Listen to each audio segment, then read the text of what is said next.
Тротинетката любима.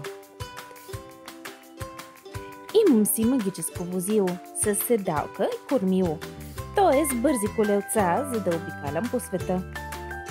Ако грее слънцето отвън, аз зная, ще излизам да играя.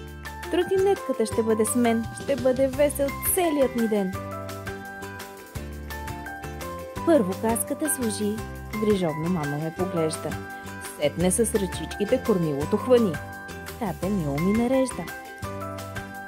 Ето, с крачета стъпвам смело, управлявам тротинетката умело.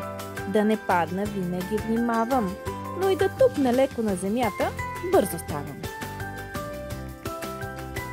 Когато съм с тротинетка и стигна до светофара и пешеходната пътека, хващам за ръката тате или мама и чакаме на място. Светне или зелено, пресичам безопасно.